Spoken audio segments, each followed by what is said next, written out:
40 years of United States and international retailing experience. Background includes buying, operations, transportation, and logistics, importing, product development, and international merchandising. Highly experienced in general merchandising categories of electronics, home office, toys, sporting goods, domestics, and basic apparel. Additional experience in retail operations and marketing.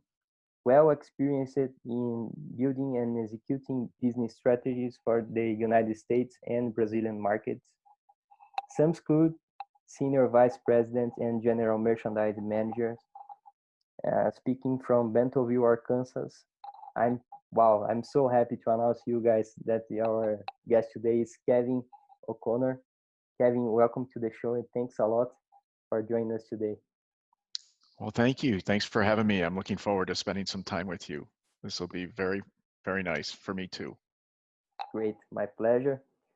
So guys, before we jump in the show, I want just to reinforce the objective of the journey.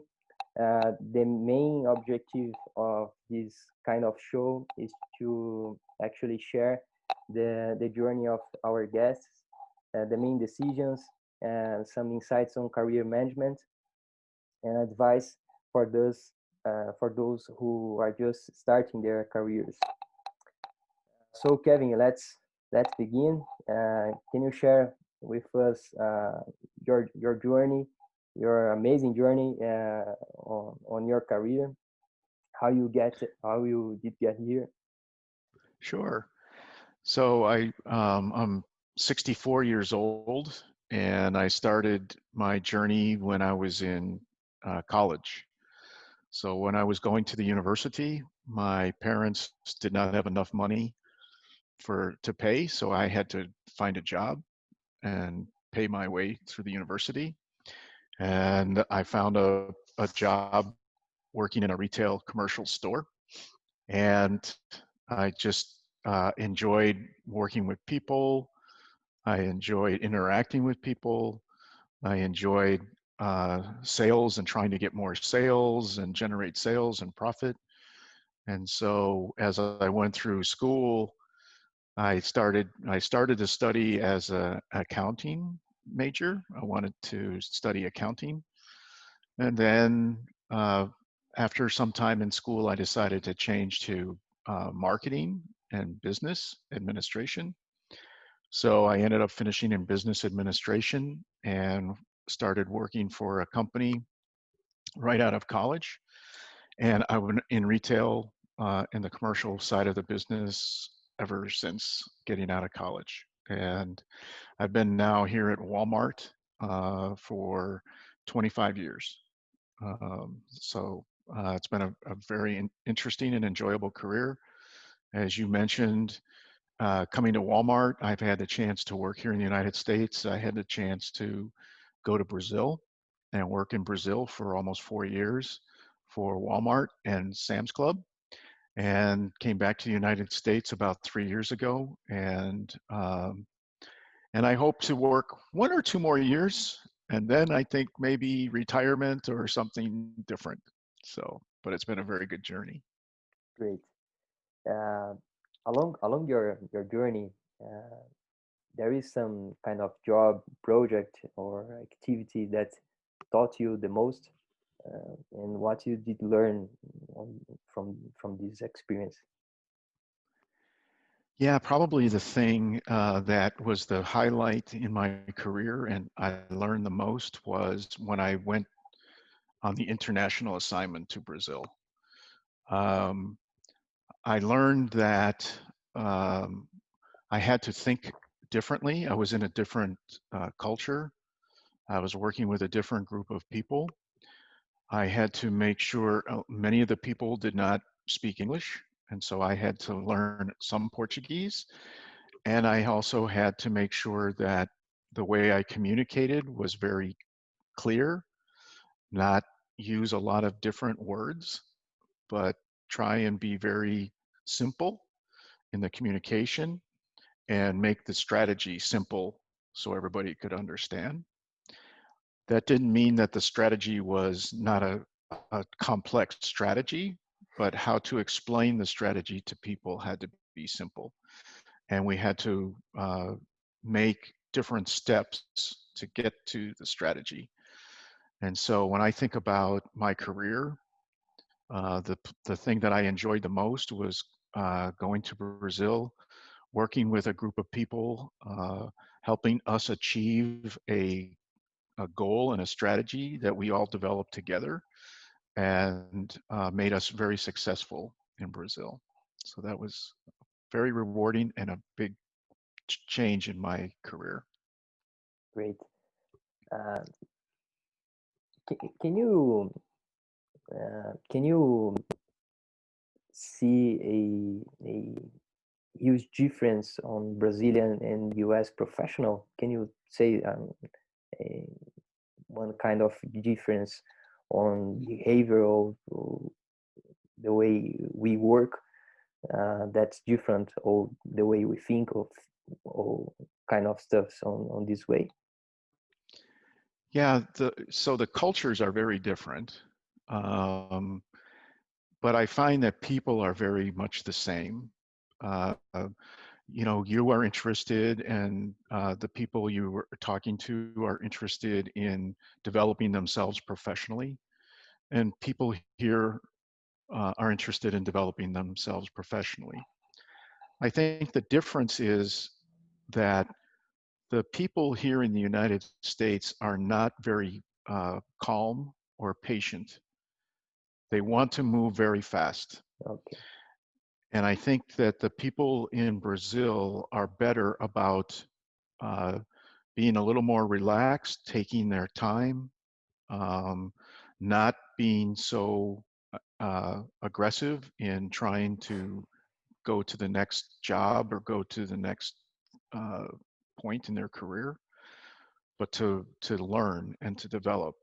And so I appreciated that very much about the people that I had the chance to work with. They were very interested to learn, and they were very interested to continue to develop. And that's what they wanted to do, because they knew as they developed that they would also be able to progress in their career. Great. So Interesting. uh, and about studies, what advice for us and on choosing the studies? uh, we are living in a completely changing world. It's so fast, and as when we see all the courses and graduations and things like that, we see that all the concept inside the course was based on the last 5-10 years, and at 5-10 years we don't have the major companies uh, working that we have now. So can you give some advice for the young professional how to choose the courses in a better way?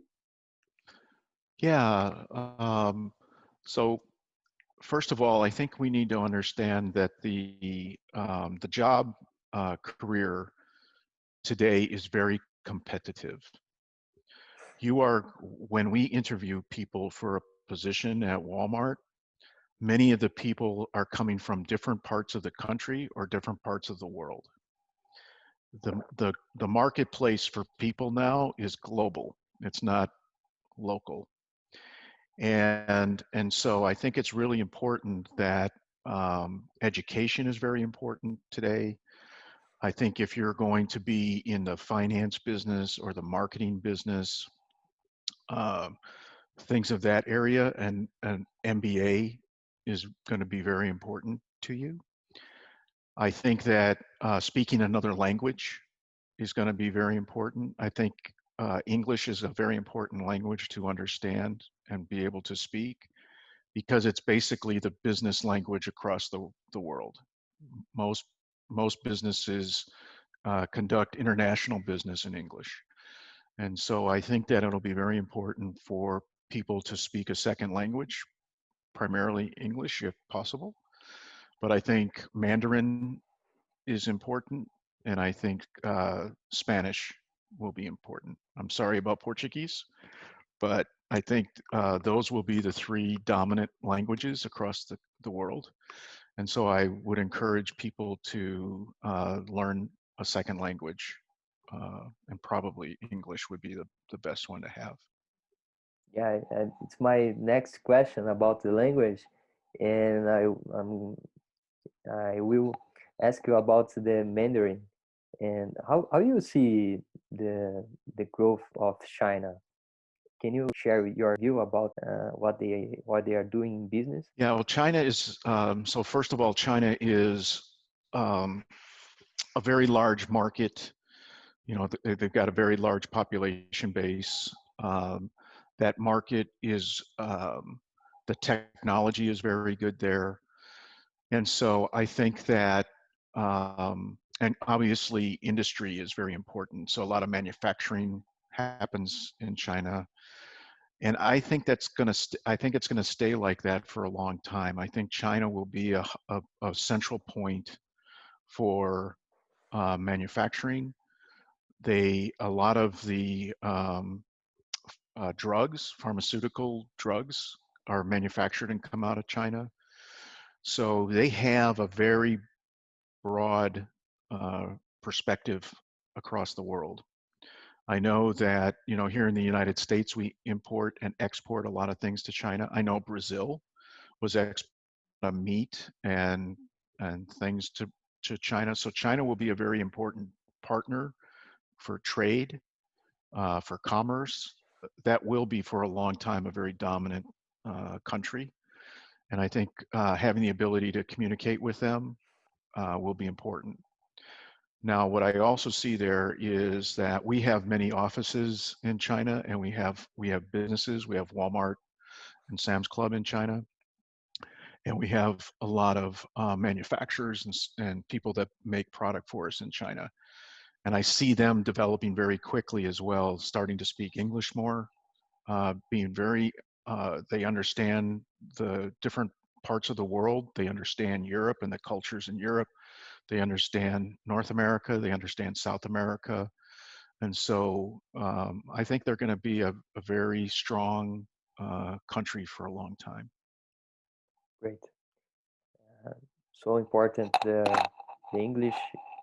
It's a mandatory language, and Spanish too. But we have new one to study here. Yeah. It's difficult one, just draw and things like that. Yeah. No, Mandarin will be difficult, Yeah, but it's going to be an important one. yeah.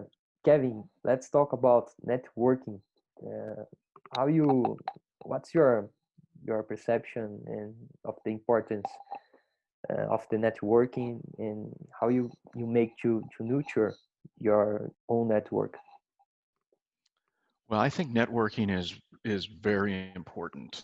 I think it's important to everybody.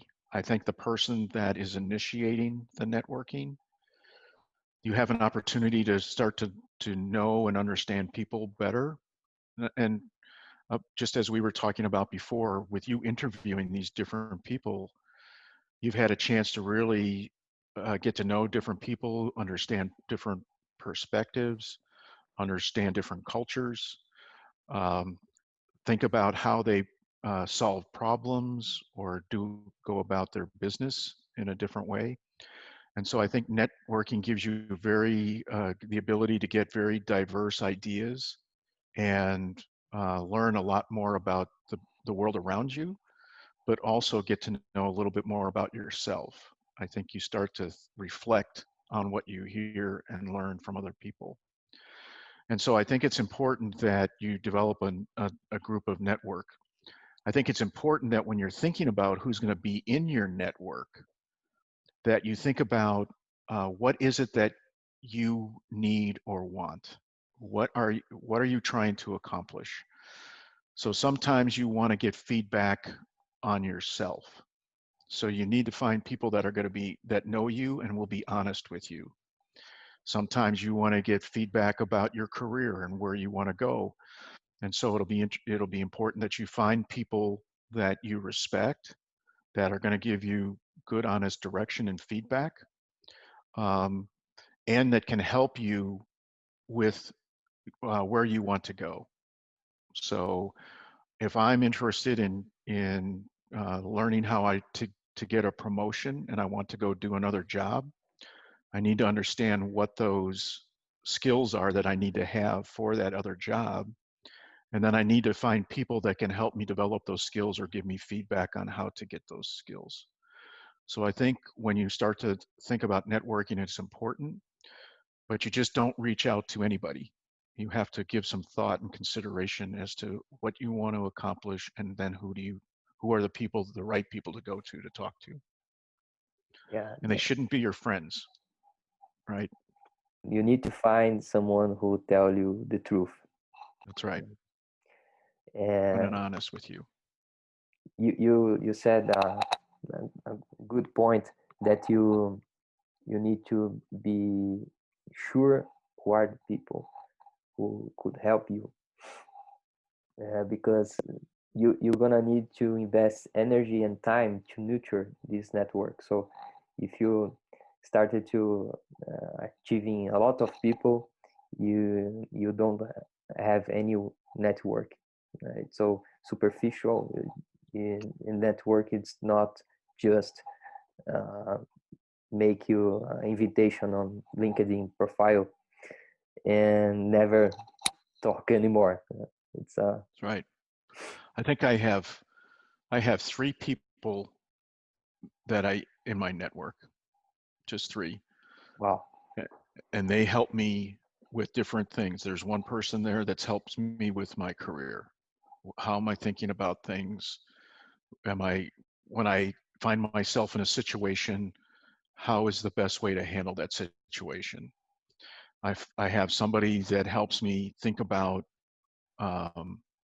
my attitude. How do I approach life? How do I think about things when I get depressed about something?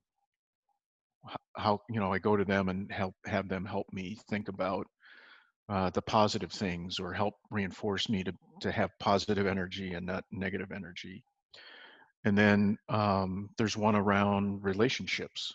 The relationship that I have with my children, the relationship that I have with my wife. When I have doubts or questions about those things, there's somebody that I can go to talk about that. And one of them happens to be my mother. So I still talk to my mother a lot about relationships and how I'm thinking about things. She's 88 years old, but she's very smart. Um, she has 9 children. I'm the oldest Oh, of 9 people. And so she definitely understands people and different relationships, because she sees all of us, in different ways. And so I think it's important, like you said, not to have a lot of people, because that's superficial. You need to have a select group of people that you can go talk to. great. It's like a life mentors. Mm-hmm. Exactly. Yeah. Exactly. Uh, I'm gonna ask you uh, in a few minutes. In a few minutes, so I will anticipate. Uh, how you see counselors, mentors, and coaches? How you see this kind of help with uh, people with different point of view on your career, especially for the young ones, uh, people who is starting their career. Uh, how can they build this kind of relationships with the professional inside and outside the company? Can you give some tips so can they approach the professionals and build this kind of relationship? Let's start within the company first. I think that it's important that you have somebody in the company, because they understand the company and they understand the circumstances or situations that you might be in. So I think it's important that you have somebody in the company. I think you have to think about what kind of individual is that. It's not going to be your supervisor. It's probably not going to be a peer of yours, somebody at the same level. So you probably want somebody that might be equivalent to your supervisor, but not your supervisor, somebody that can give you a different perspective. And I think you have to find somebody that wants to do it. I think you have to ask them, would you be willing to help me? Are you willing to invest the time to do it? Because there'll be people that are okay to help you, but they're not going to invest the time to help you. There's other people that will want to invest the time, and they're going to challenge you. They're going to tell you when you're not doing so well. They're going to tell you when you can be better. And that's the type of mentor I think you want. You don't want somebody that's just going to say, hey, you did a nice job there. You want to say, you did a good job, but I think you could have done this better. And talk a little bit more about how you continue to improve yourself. I think outside the company, you're looking for somebody we talked about that's going to be honest and give you good feedback, that is going to see you outside of work and can help you with how you think about your job. Are you a positive person, or do you come home and complain to everybody every day?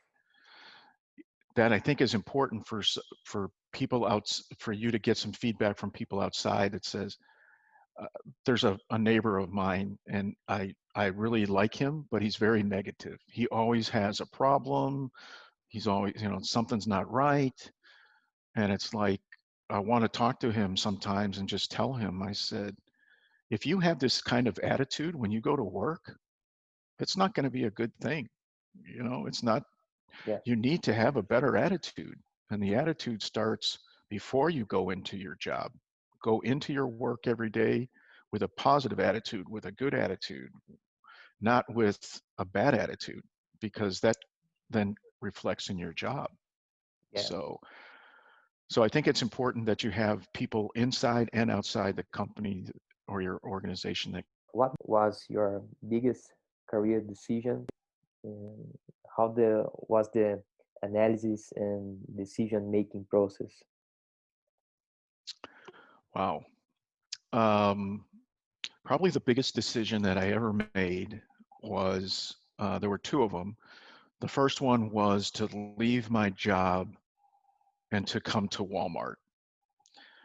So I lived in a big city. I lived in the city of Chicago.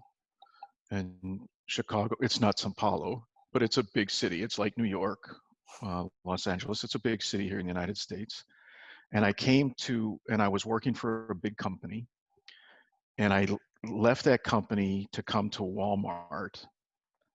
Walmart was not going to pay me more money. They didn't give me a better title. They didn't give me any special benefits. So the reason I came to Walmart was because I thought that the company was going to give me the opportunity to grow. I was taking a chance that this was a company that was going to grow and that I could grow with it. And so I came to this company, and I moved away from the big city, and I came to a little town where Walmart is headquartered at today. And when I came here, there was only 10,000 people living in this town. So Sao Paulo's 20 million. I came to a town that had 10,000 people in it, and 6,000 of them worked for Walmart. So a very small town. There was one restaurant here. There was one McDonald's, one restaurant. And there were not many things to do. If you like the outdoors, so there's a nice lake here, you can go fishing, hunting, but I didn't do any of that. I was from a big city. So I had to make, and I had a wife and two children. And I had to make the decision to leave the city, leave our friends, leave our family, and come here. And, now that I look back on it, that was a really good decision. I've experienced many things with this company I had the chance to, go to Brazil. I've traveled all over the world, to Europe, to China on business, and have learned so many things. My children got a really good education. They're very successful in their jobs. So my marriage didn't work out so well. I ended up getting a divorce there, but that was okay anyhow. I mean, it happened. But and then I met my wife, my second wife in Brazil, and so life led me down a path, and I had to have faith. I had to have faith. I believe in God, and I believe that God has um, a plan for everybody, and you have to kind of follow that and be believing in it. And sometimes it's going to take you in a good way, sometimes it's going to take you in a bad way, but there's a reason for it. And so that was the biggest decision I've ever made, and the hardest decision I've ever had to make. And but I did it because I wanted to take a risk and a chance. And I think as long as you're willing to take a risk, I think that's important in your career, to take risks. Yeah, great experience. Uh, about leadership now, can you share with us your vision about leadership and how people can behave like leaders, especially people who not in the role of leaders, uh, young professional who don't have anybody to report into them, but also want to behave like a leader. Okay, I think there's a couple of things that you would think about. First of all, um, even though you don't have people to lead, you have to think like a leader. You should think the way your boss. You should be thinking about the decisions your boss has to make. So if your boss is considering decisions on financial decisions that they have to make, I always look for people that are thinking about not what's going to impact them, but what's going to impact the company. Thinking bigger, thinking broader. Think um, think like your boss. And so when I was a director, I needed to start thinking about like a vice president. If I wanted to become a vice president someday, I needed to think like a vice president. I had to think about not just my business, but about the company's business and what was the right decision for me to make that was maybe good for my business. But if it was going to impact the bigger company, then that probably was not the right decision to make for the company. And so it's very easy to to make decisions that are good for you or your business, but maybe not good for the company. And I think people that are going to be good leaders think about the company and not about themselves. I think the second thing is, even though you don't maybe are responsible for people, how you treat people, how you interact with people. Are you the type of person that is going to help somebody when you see them struggling? Are you the one that's going to maybe help be a mentor of some sort to someone? Those are the kinds of things I think, I look for in a leader. I want somebody that uh, thinks thinks more than just about themselves, and I want somebody that is going to be part of a team, wants to be a team player, wants to be a leader of a team, and shows me those kinds of uh, characteristics before they even become a leader. Interesting. Uh, about personal marketing now, how do you see this topic, and what's the importance and the impact of social media on this kind of marketing? Uh, it could help or not. Well, I don't any Facebook or anything like that. I don't do any social marketing that way. I'm on LinkedIn, but I don't have any social because I think that um, you have to be very careful. You have to be very careful about social media and the way um, people may think about you based off of what you post and how you act. I think that the way you market yourself is that uh, you have to be very conscious about what you want to market. What kind of person do you want people to see? And I don't think you want to be um, somebody that's very aggressive or does crazy things to show that you're you'll do anything. No, we don't want to see that. Um, I do think that you have to decide what your we call it a elevator speech. So an elevator speech is when you meet somebody and within 1 minute or 2 minutes you can tell them everything about yourself. So I think it's important that you have an idea of how you want to represent yourself. What is it that you want to stand for? I want to stand for being a leader with integrity, that when I say something, you can believe that that's what I'm going to do. I want to be somebody that is that people have confidence in, that when they come to me and talk to me, that I will hold that in confidence, and that I'll give them my opinion and my advice. I want to be recognized as somebody that thinks and supports the total company, and not somebody that's very selfish and only wants to do what's good for me. And so when I think about that's the kind of person and that's the way I want to represent myself, then how do I go about doing that? And I think that the best way of doing that is showing it, showing, letting people know, acting with integrity, acting as a leader, thinking about the bigger ideas. And even when the team that comes to me and talks to me and says, "Hey, I want to go do this," we have to talk about first, okay, are you doing that? And is that going to be a good thing just for you? Or is that going to be a good thing for the company?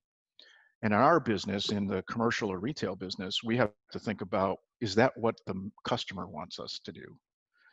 We always have to be thinking about the customer and not about ourselves. And so when I think about social media and I think about how I want to represent myself, I think about what is it that I want people to know about me? And then how's the best way to communicate that? And I think it's usually through actions and not necessarily through a lot of social media, personally. Great. By the example.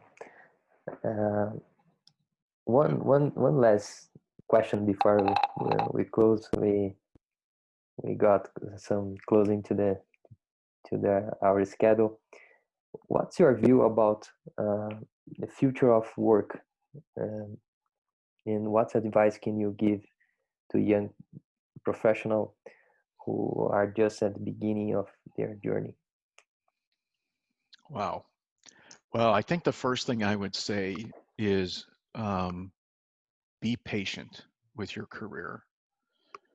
Don't, don't, I compare your career to going to school.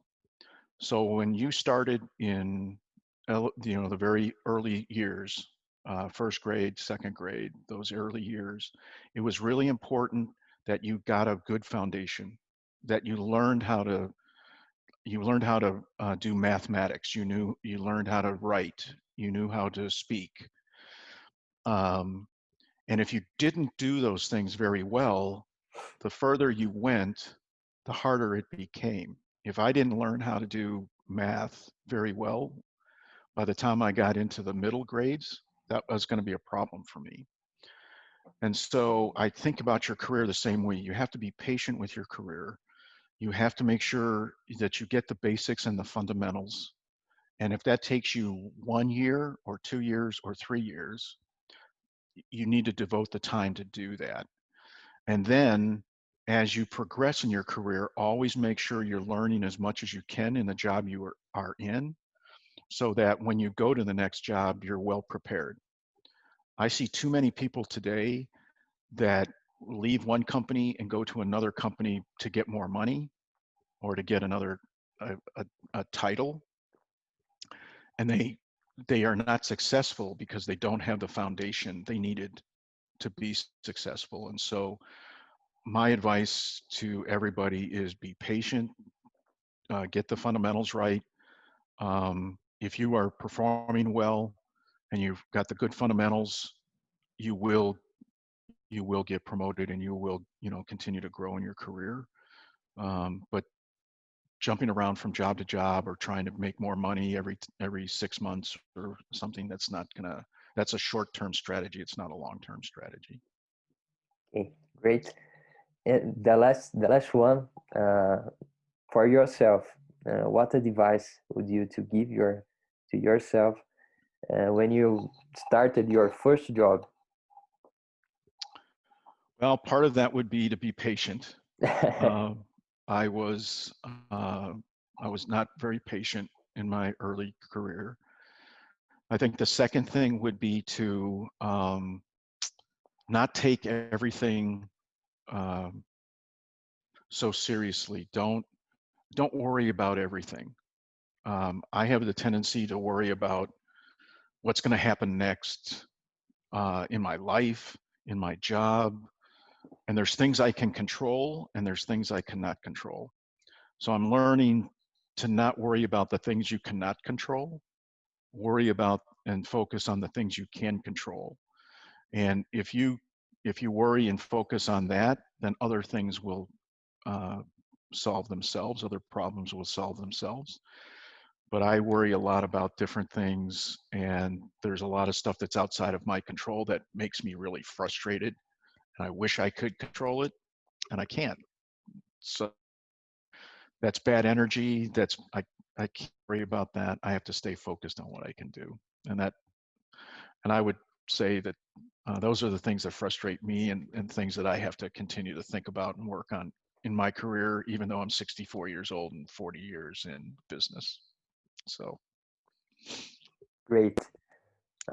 Kevin, I want to thank you a lot for the time and the attention and the energy here. It was an amazing experience, and I'm certain that the people who listen actually really like it too. Well, thank you. Thank you so much for having me and for giving me this experience, because I've not done this before either. And I've learned a lot too. And even the questions make me think about things and think about myself. And so I really appreciate the time. Sure, my pleasure. And everybody, continue keep following us on our media. And that's it. Till next time, Kevin. Okay. Ciao.